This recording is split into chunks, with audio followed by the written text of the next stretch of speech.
Hello everyone, this is CA Prajakta Munde. Hope आप सब लोगों की प्रिपरेशंस बहुत अच्छे से चल रही हैं for the upcoming CA final examinations. Now institute has released the revision test paper for the upcoming examinations May 24 attempt.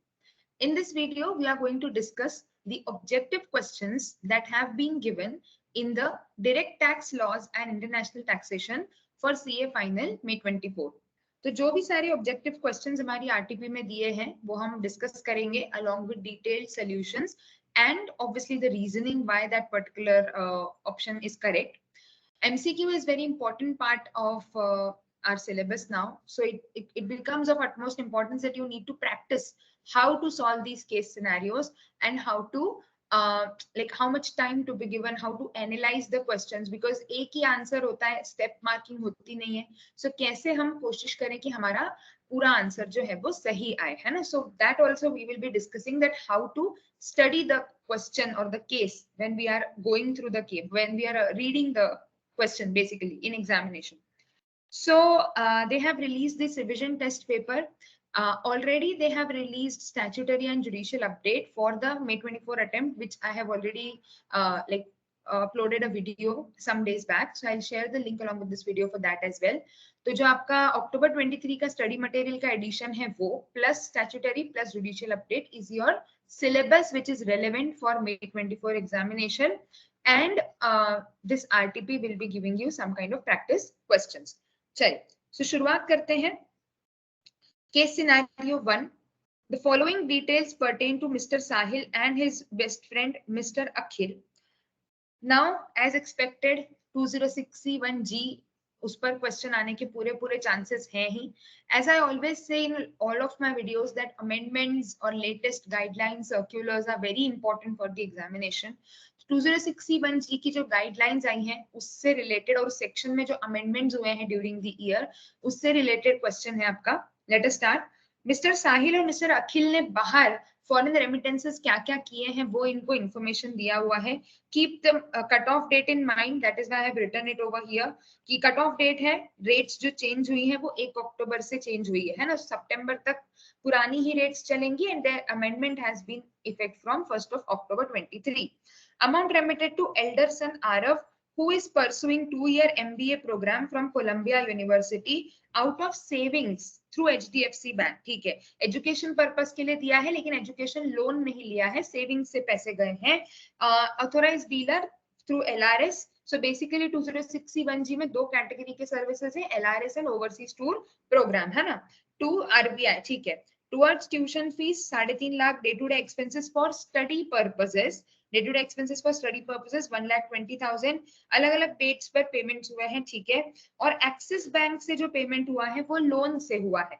Axis bank under liberalised remittance scheme out of loan for the tuition fees. तो basically इसने दो bank से payment करे, HDFC, axis, दोनों LRS में covered है. और एक सेविंग से किया है which is not out of loan but is for education purposes, and second is out of education loan, right. Next, own savings for day-to-day expenses on 1st of July. To complete the formalities of admission, Mr. Sahil visited the USA from 10th April to 13th of April, for which he purchased a tour package, a foreign tour operator, and remits money under LRS on 5th of April. International travel tickets and hotel accommodation are included in the said package.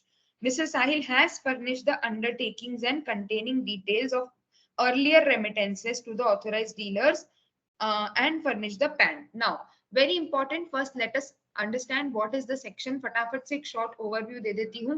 206C1G as I mentioned LRS और overseas tour package में applicable होता है. Guideline से related काफी सारे cases इस case scenario में डाले हैं उन्होंने. सो आई होप आप सब लोगों ने वो guidelines and amendments properly read करे हुए हैं. जितना जितना रेलेवेंट है we will be revising again. So इस पर्टिकुलर केस सिनेरियो में सबसे पहली चीज तो रेट क्या रहेगा. So depending on the date of remittance आपके पुराने और नए रेट अप्लाई होंगे. In respect of education purpose and education loan, there is no change. So 0.5% for education loan and education purposes other than loan, 5% will be the TCS rate that will be applicable. Along with that, there is a 7 lakh threshold applicable on LRS, right? So irrespective of the purpose, LRS के लिए अगर आप payment कर रहे हैं, LRS के through अगर आप पेमेंट कर रहे हो तो 7 लाख का थ्रेशोल्ड है, and then accordingly rate apply होगा कि एजुकेशन है, मेडिकल है, अदर पर्पसेस है, अकॉर्डिंगली रेट अप्लाई होगा. Now in this case, when you will be calculating threshold, there is a clarification given in the guidelines that basically the limit of threshold is not per basically it's not per authorized dealer, it is per remitter, right? तो अगर mister साहिल साल भर में अलग अलग authorise dealers के साथ remit कर रहे हैं तो हर जगह उनको 7-7 लाख का थ्रेशोल्ड नहीं मिलेगा. सो पॉइंट इज, इस पर्टिकुलर केस में उन्होंने अलग अलग डेट्स पे दो अलग अलग बैंक्स के थ्रू रेमिटेंस किया, but the total limit that will be available to him, threshold will be 7 lakhs. For this, there is a clarification given that the remitter has to furnish an undertaking, है ना, कि उसने पिछले bank से कितना remittance किया, क्योंकि axis को कैसे पता एचडीएफसी में क्या चल रहा है और एचडीएफसी को क्या पता एक्सिस में क्या चल रहा है. तो दे हैव क्लेरिफाइड कि हाँ साहिल ने फर्निश किया है undertaking. So then what do we need to do? We need to arrange all these remittances chronologically, और जैसे ही फर्स्ट 7 lakhs आपका एग्जॉस्ट हो जाता है, बैलेंस पर आप जो भी एप्लीकेबल रेट है उससे टीसीएस लगाओगे. सो लेट अस सी वो, चलो let's first discuss the case and then we will go to the questions. ठीक है, तो this is the case of mister Sahil. Now talking about mister Akhil. Mister Akhil an Indian citizen got a job offer, Dubai based company है, ठीक है. He left Dubai on 29th of March, पिछले साल ही चले गए, हम प्रीवियस से 23-24 की बात कर रहे हैं, right, and joined on 1st April. He return to India for 15 days leave, दिसंबर में आए, 23 दिसंबर को फिर वो घूमने चले गए. तो बेसिकली इफेक्टिवली वो 15 को आए और 23 तक ही इंडिया में थे. 23 को ही went on tour to Bali with his wife and son, and thereafter directly went to Dubai with his wife and son. On 16th of December, जब वो इंडिया में थे, he purchased a tour package for Bali from Make Your Trip, an India tour operator, for which he paid 7,50,000 towards the flight tickets and hotel accommodation. Okay.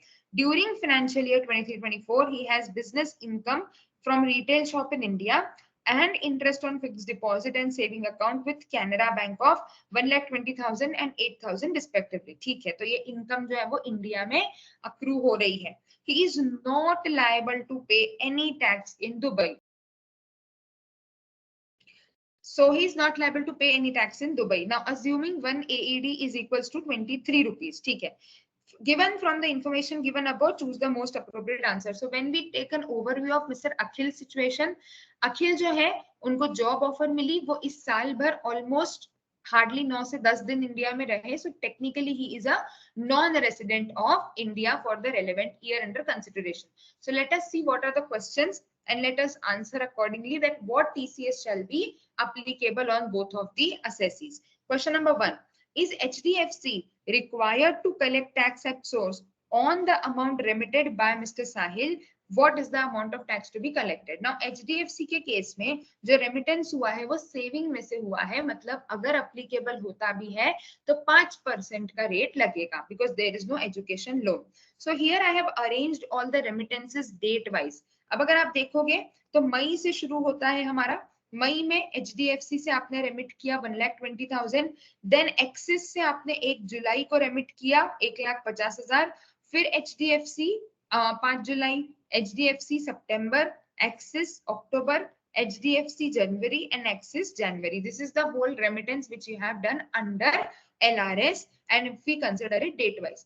Now 10 मई 1,20, फिर जुलाई में 1.5 lakh, 3.5 lakh. Late us सी इनका threshold कहाँ cross होता है, 7 लाख का. 3.5 लाख तक आप पहुंच चुके हो, 6,20,000. देन 29th of September को इसने 90,000 और रेमिट करे. यहाँ पर आपका जो थ्रेशोल्ड है वो 7 लाख से एक्सीड हो गया. That means आप LRS में TCS के एप्लीकेबिलिटी में आ गए. ठीक है. Now what is to be done? The excess amount of 10,000 will be chargeable to TCS, will be liable for TCS.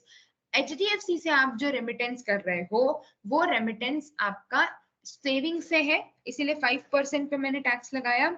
Second remittance इसके बाद जो HDFC से हो रहा है that is on 1st of January, again 1,35,000 पे भी 5%. So 500 and 6,750 will be the amount of tax that will be collected in this case. So yes, TCS of 500 on 29 September and 6750 on 1st of January shall be applicable. Now once the threshold is exceeded, इसके बाद के जितने भी remittances होंगे वो सारे TCS के लिए लाइबल होंगे, है ना. दोनों के लिए अलग अलग 7 लाख नहीं है. ना ही ऐसा है कि एजुकेशन लोन की 7 लाख अलग, एजुकेशन पर्पसेस के 7 लाख अलग, मेडिकल के 7 लाख नहीं.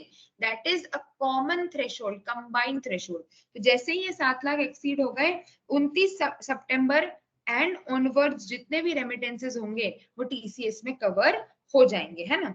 चलो, सो फर्स्ट क्वेश्चन हमने देखा.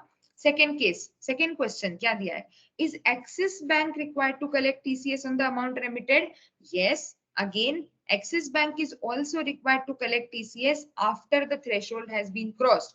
तो फर्स्ट रेमिटेंस एक्सिस बैंक का टैक्सेबल नहीं होगा, लेकिन बाकी के रेमिटेंसेस जो है वो एक्सिस बैंक के टैक्सेबल होंगे 11 अक्टूबर और 10 जनवरी. अब 11 अक्टूबर और 10 जनवरी दोनों ही लोन से हुए हैं.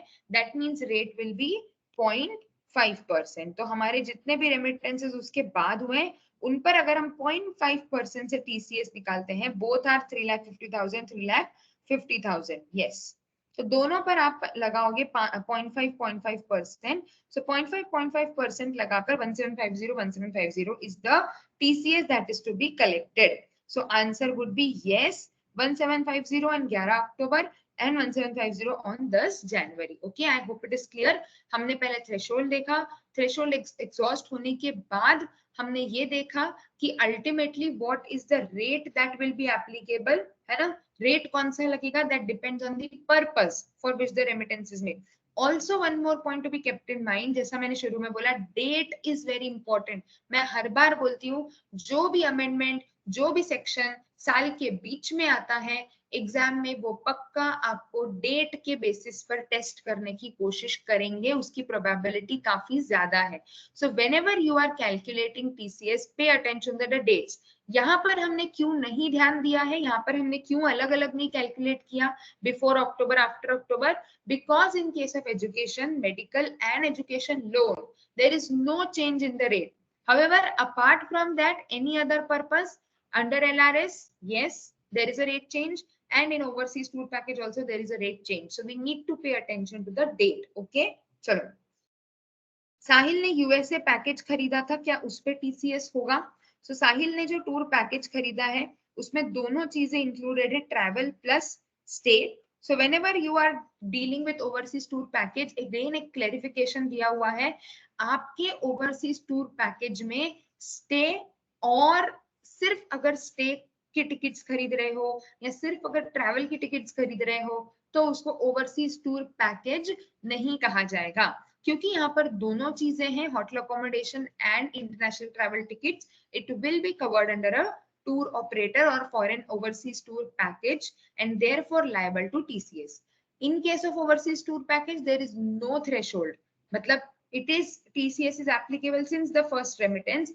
However, up to 7 lakh, the amount will be 5%, and after that, it has been increased to 20% with effect from 1st of अक्टूबर, है ना. सो देख लेते हैं इन्होंने कब करा. इन्होंने तो अप्रैल में किया है, तो चिंता का विषय ही नहीं है.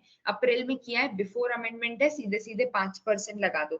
सो पहले क्या था, without threshold 5%. Now they have said with threshold तो अभी भी नहीं है, बट शुरू के 7 लाख तक 5%, बाकी पे 20% with effect from 1st of October. So technically जितना आपने रेमिटेंस किया उसका 5% निकाल लेते हैं. 5,20,000 का 5% इज 26,000. तो 26,000 will be your TCS that will be collected. अब इस केस में सपोज अगर इसने और कुछ रेमिटेंस किया तो अकॉर्डिंगली आपको डेट चेक करनी पड़ेगी. मान लो इसने 5 लाख और रेमिट करे, है ना, but he has done it in the month of November, तो up to 7 lakh you will charge 5%, balance पे you will charge 20% because it is after 1st of October, right? चलो, so this is 26,000 will be TCS. आगे चलते हैं. Does make your trip require to collect tax at source on the tour package of Bali from Mr. Akhil? What will be the tax to be collected? So when we are talking about this, there is an important point to be kept in mind that Mr. Akhil in this case is a non-resident. है ना, he is not a resident in India, and there is again an exclusion from 206C1G that the person who is basically remitting the amount in case of overseas tour package, basically who is a buyer, if he is a non-resident, then no TCS will be collected if he does not have a permanent establishment in India.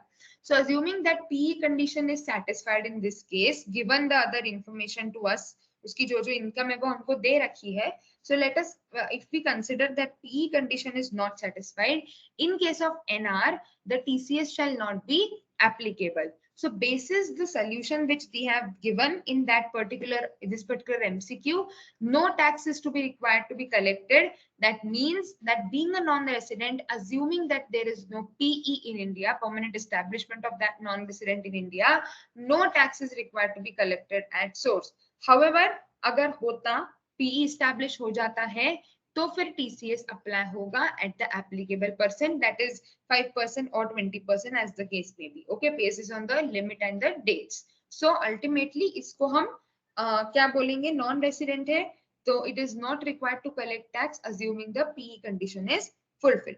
What is the total income of Mr. Akhil? Assume he has shifted out of the default tax regime. So he has shifted out of the default tax regime. Okay, so he can claim the deductions as well.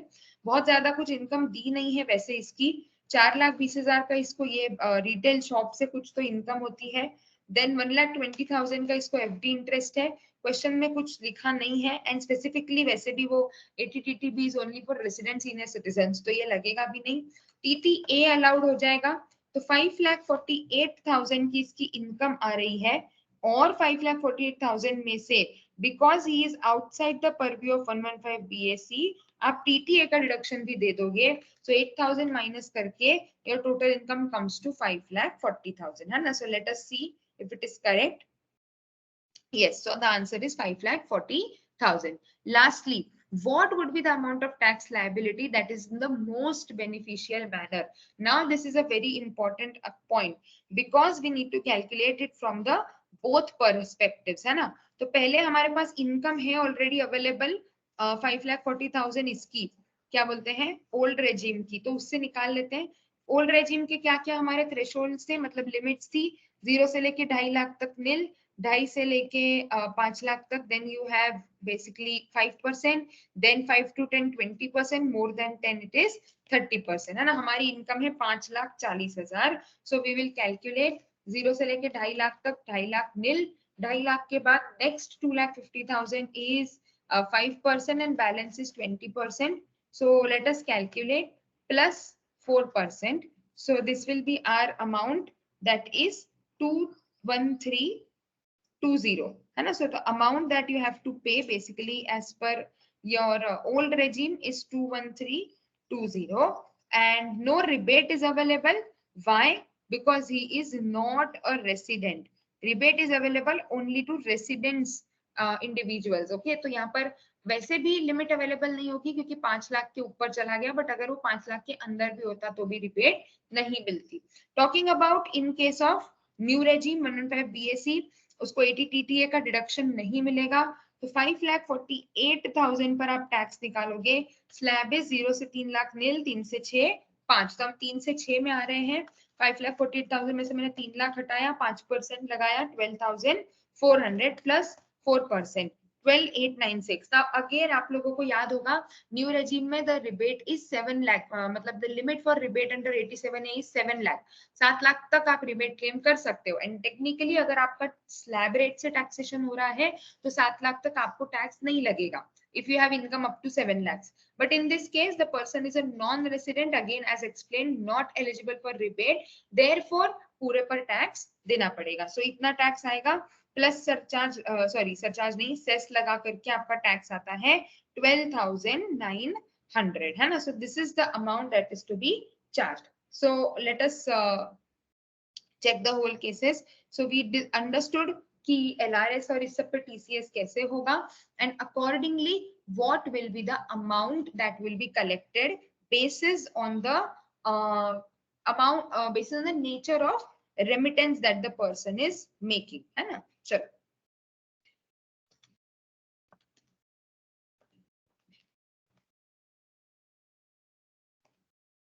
Now, second case scenario, सेवा निकेतन a charitable trust as expected पिछले 3 से 4 RTPs मतलब last 2-3 years से जब से trust में there has been a lot of amendments since 2021. They have been making huge amendments in the trust provisions. They have revamped the whole old structure जो सालों से चला आ रहा था, and there is always a question in the RTP. Most probably आता ही आता है. Seva Niketan, a charitable trust registered under 12AB, runs an educational institution which is engaged in education and a hospital for treatment of mental disorder patients solely for philanthropic purposes. ठीक है. Total receipts from the trust education is 3.10 and hospital is 3.4. दोनों का total होता है 6.5. ठीक है जी. Voluntary contributions received for the previous year 23-24 were 105 lakhs. It includes corpus donation of 55 lakhs for building, okay, and anonymous donations of 20 lakhs. तो मतलब normal जो donations है वो कितने हो गए 30 lakhs. Normal मतलब जो voluntary normal revenue donations है वो. During the 23-24 computer was purchased for 80 lakhs. 80 lakh के computer खरीदे out of corpus A above 330 lakhs. तो इस 55 में से 30 lakhs इधर चले गए. Next, लोन लिया 25 लाख का और वॉलेंटरी कंट्रीब्यूशन. तो ये वॉलेंटरी कंट्रीब्यूशन के 30 लाख में से 25 लाख इधर चले गए है ना. Corpus donations received during the current year are invested in. तो 55 लाख के कॉर्पस डोनेशंस आए थे, उसमें से हमने कंप्यूटर खरीद लिया 20 लाख का, सॉरी 30 लाख का, बचे 25 लाख. 25 लाख का क्या इन्वेस्टमेंट हुआ है, तो 25 लाख एनबीएफसी में डाले हैं, कैनरा बैंक और पोस्ट ऑफिस सेविंग बैंक, ऐसे वो 25 लाख पूरे डिस्ट्रीब्यूट हो गए. इनमें से कौन से मोड्स स्पेसिफाइड है वो हमको देख के अकॉर्डिंगली एग्जेम्पशन देना है, because corpus is exempt only if it is exempt, it is invested in the specified modes under 11(5) है ना. चलो, deposit 15 lakhs towards post office saving which were utilized for purchase of building in 2021 and 21-22, 10 lakhs and 5 lakhs respectively. तो आपने पहले कभी fixed आपका जो 11(5) का मोड्स है उसमें से पैसे निकाल के application किया था. Now you have paid back into the corpus. This is allowed as an application, but this amendment was there in 21. The 21-22 से जो आपने corpus में pay back किया है, and again इस साल there is a time limit also inserted in this case. तो loan के case में या आप जो repayment करते हो, repay back करते हो, so there in certain cases there is a time limit of 5 years है ना. तो वो तो देखना ही है हमको. 21-22 में अगर किया है तो अकॉर्डिंगली चलेगा, बट 2021 का corpus payback is not allowed because this provision was inserted on in 21. Amount paid to another trust registered by way of donation. एक व्यक्ति के पास एक ट्रस्ट ने जो पैसा आया दूसरी ट्रस्ट को डोनेट कर दिया, जिसमें से 2 लाख कॉर्पस का है. So we have already studied, अगर आप किसी दूसरी ट्रस्ट को डोनेट करते हो, to the extent it forms part of corpus of the other trust is not allowed as a deduction to you. Simple सा लॉजिक है, सामने वाला उसका एग्जेम्पशन ले लेगा, तुम्हारा रेवेन्यू नेचर का इनकम है, तुमने भी उसको एप्लीकेशन मान लिया, सामने वाले ने तो एप्लीकेशन ले ही लिया, एग्जेम्प्ट कर ही लिया क्योंकि कॉर्पस में गया तो टैक्स ही नहीं लगा. सो उन्होंने क्लैरिफाई किया कि हाँ, आप अगर किसी दूसरे ट्रस्ट को पैसा देते हो तो वो एप्लीकेशन माना जाएगा, provided it is not in the corpus of the other fund. And also in this case we are from this particular year we are also supposed to keep in mind कि जितना आप other than corpus में देते हो उसका भी सिर्फ 85% ही application माना जाएगा. So the amount which you have invested, full amount invested in other than corpus is not being allowed as application. 6 lakhs being the amount set apart by the trust for purposes, आपने trust के purposes के लिए set apart किया था, utilised for making donation to another charitable trust. Okay, तो हमने वो पैसा अपने ट्रस्ट के ऑब्जेक्ट्स के लिए यूज करने के बजाय किसी और ट्रस्ट को डोनेट कर दिया जो हमने स्पेसिफाइड फंड्स में ट्रस्ट के लिए अक्यूमुलेट करके रखा था. ठीक है. From the information choose the most appropriate code. सेवा निकेतन wants to avail exemption 1023C 3AD and 3AE. 3AD 3AE हमने पढ़े हुए हैं. अप्रूवल अलग से लेने की जरूरत नहीं होती है उस केस में, because your receipts do not exceed 5 crores. The limit is now extended since last 1 or 2 years basically. So now but they have also clarified in that कि अगर एक ही व्यक्ति के दो है, मतलब एजुकेशन भी है और मेडिकल भी है, तो लिमिट इज कॉमन, 5-5 करोड़ दोनों के लिए नहीं लगेगा. So because in this case your limit is up to 5 crores common. आपका दोनों जोड़ करके जो लिमिट आ रही है वो आ रही है बेसिकली 6.5 कुछ आ रहा था, है ना, 6.5 crores. तो क्योंकि आपका दोनों मिला करके अमाउंट 5 करोड़ के ऊपर चला गया है, you can not opt, you will not be allowed to opt for the benefit under this particular provision. So आपको बेनिफिट नहीं मिलेगा, because in this particular case आपका लिमिट जो है वो 5 करोड़ से ज्यादा हो चुका है ना. चलो आगे चलते हैं. What amount of corpus donations would not form part? So again, as I told you, corpus donations are exempt from the calculation. वो total income का part ही नहीं होते हैं. मतलब आपको 85% invest वगैरह करना कुछ जरूरी नहीं है, provided they have been invested in the specified modes as given in 11.5. Now, when the corpus that you have received out of rupees 55 lakhs, you have purchased computers. ठीक है. दूसरा, आपने जो इन्वेस्टमेंट्स करे हैं उनमें से पोस्ट ऑफिस सेविंग बैंक में 10 लाख का इन्वेस्टमेंट हुआ है, कैनेडा में 5 और एनबीएफसी में 10. Now we need to analyse कि क्या इनमें से कौन से इन्वेस्टमेंट्स जो हैं वो क्वालिफाई करेंगे to claim exemption from the corpus. So technically when we see the list, in that list post office और बैंक एफडी qualify हो जाते हैं, but you cannot claim benefit in case you have invested the amount in your NBFCs etc. So जितना 10 लाख और 5 lakh, that is 15 lakh जो post office और Canara bank में गया है वो exempt हो जाएगा corpus. It will not form part of your total income. However, balance shall be considered as a part of your total income. Next, what would be the amount of specified income taxable at the rate of 30% under BBI? तो BBI specified income की एक list दी हुई है. BBI is again a new section recently introduced, very important for the upcoming examination.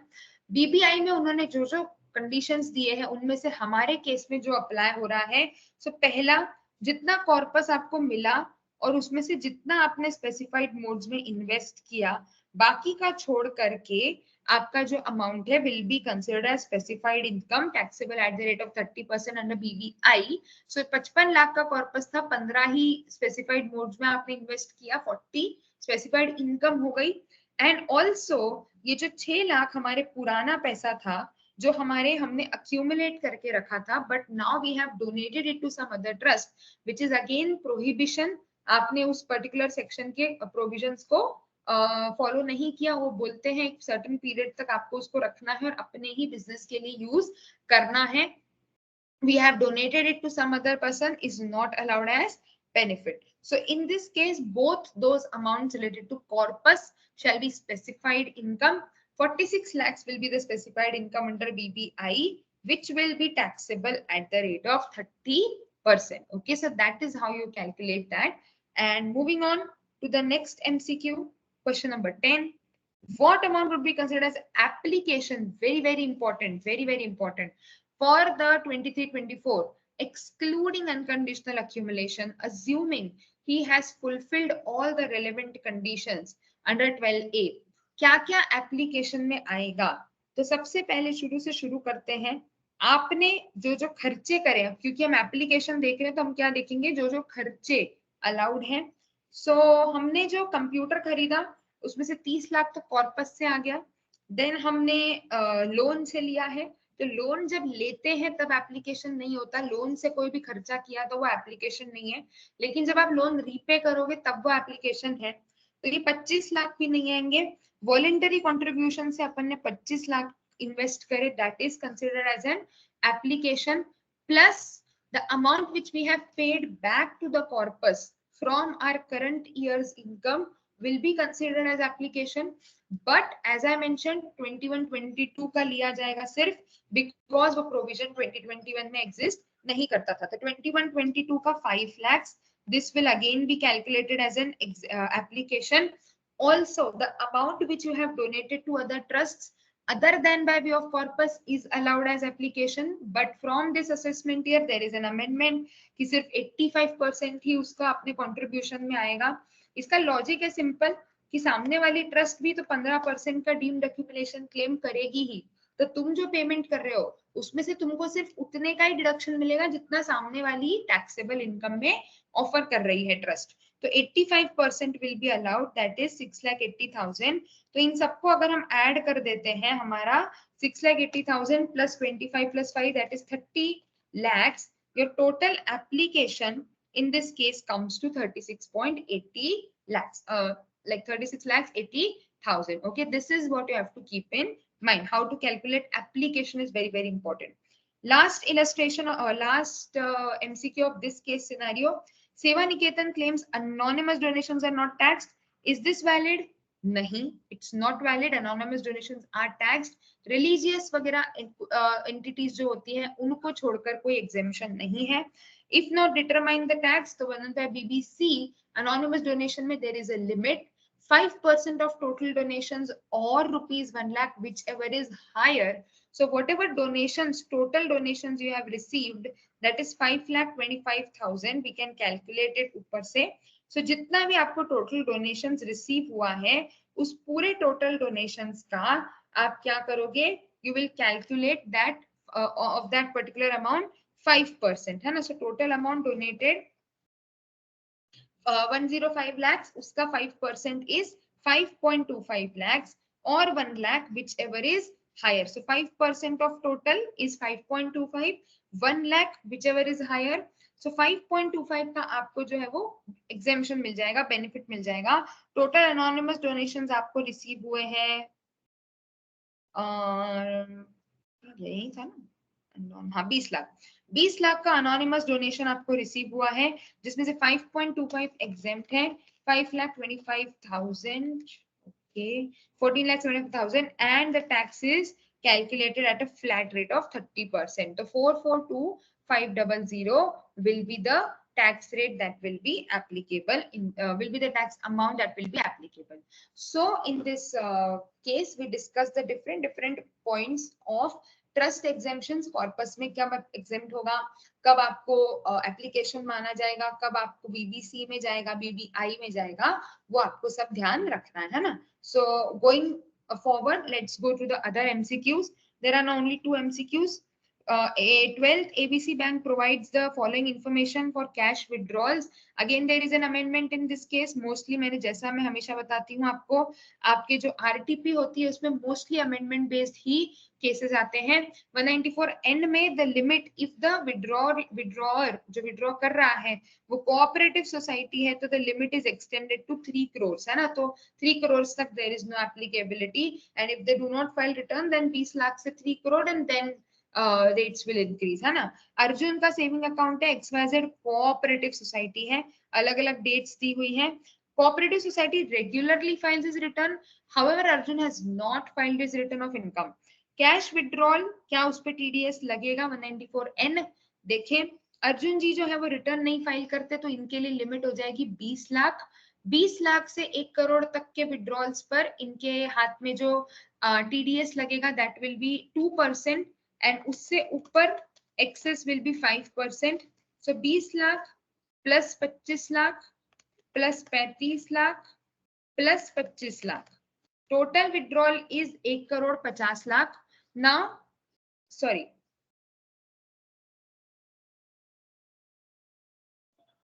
1 crore 5 lakh. Now first 20 lakh कोई TDS नहीं, but because इसने return नहीं file किया ये डिफॉल्टर वाले केस में जाता है. 20 लाख के बाद टीडीएस अप्लाई होना स्टार्ट हो जाएगा. 25 लाख 35 लाख पूरे पर जब तक 1 करोड़ नहीं क्रॉस होता, मतलब 80 लाख पर तुम्हारा 2% से टीडीएस होगा. एंड जो आपका लास्ट वाला वो है विड्रॉल है, तो 20 प्लस 25 प्लस 35 80 पहुंच गए, ठीक है. 25 लाख, 25 में से 20 पे आपका 2% एंड बैलेंस मतलब एक्सीडिंग 1 करोड़. तो टोटल हमारा 1 करोड़ 5 लाख का विड्रॉल था. इसमें से आप क्या करो, 1 करोड़ को इसमें से हम क्या कर सकते हैं, 20 लाख को हटा देते हैं, 20 लाख पे नहीं लगेगा. बैलेंस जो 1 करोड़ के ऊपर है 5 लाख उस पे 5%, बैलेंस पे 2%. सो इसका 2%, इसका 2% और ये बाइफरगेट होकर के जो total TDS will be 50 plus 70 plus 40 plus 25,000. In case of Arjun, it will be 1,85,000. Okay. Now moving on to cooperative society, the limit has been extended. So that is why they have specifically given us an amount which is more than the overall limit of the section, but within 3 crore. अगर आप total करोगे 68 plus 85 plus 88 plus 57. अब अगर हमने amendment नहीं देखा हुआ है तो हम क्या करेंगे, हम इसमें टैक्स डिडक्ट कर देंगे और आपका आंसर मैच भी हो जाएगा. 1 करोड़ के ऊपर आप 2% लगा दोगे और आपका आंसर मैच भी हो जाएगा ए ऑप्शन से कि 396 का TDS. लेकिन अगर हमें पता है कि अमेंडमेंट हो गया है, 3 करोड़ तक TDS अप्लीकेबल नहीं है in case of cooperative society is the withdrawer, तो आप ध्यान से करके सही आंसर पे टिक करोगे, that is D. So it's very important to be aware of the amendments and use them as and when required. जैसे ही आप क्वेश्चन पढ़ रहे हो आपके दिमाग में प्रोविजंस घूमने चाहिए. जैसे हमने कैसे सॉल्व करा, देखो जैसे ही मैंने देखा कि यहाँ पर हमको TCS से रिलेटेड कुछ मिल रहा है, मैंने आपको TCS related I started to revise, है ना, कि ये प्रोविजन था, ये अमेंडमेंट आया था, ये आपको करना है एग्जाम में. जब आप सेक्शन पढ़ रहे, जैसे ही आपने पढ़ा आपको समझ, देखो शुरुआत में ही समझ आ रहा है amount remitted through LRS, obviously this is a topic related to TCS, highest probability, है ना. तो पढ़ते पढ़ते ही दिमाग में कि अच्छा ओन सेविंग से किया है, ठीक है, ओके, एजुकेशन के लिए किया है, नॉट फ्रॉम लोन, ठीक है, tuition fees is also allowed, okay, ठीक है, okay, they have also overseas tour package भी है. तो वो आपके दिमाग में प्रोविजंस धीरे धीरे करके घूमने चाहिए. So when you will go to the questions you will know कि हमें किस सेक्शन पर हिट करना है ना. सो जब रीड कर रहे हो आधे से ज्यादा चीजें क्वेश्चन में ही छुपी हुई होती है.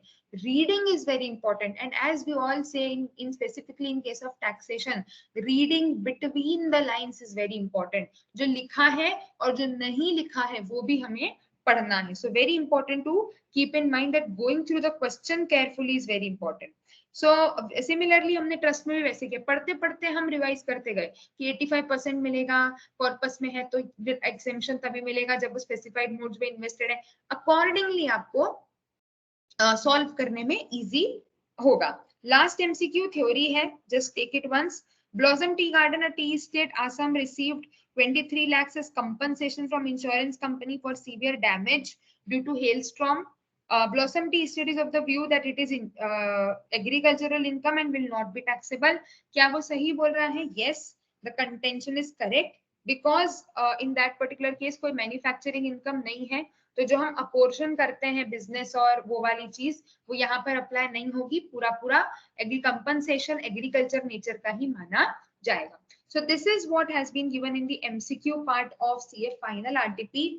First, solve them on your own. If you have any issues, I have explained all those MCQs with detailed solutions to you.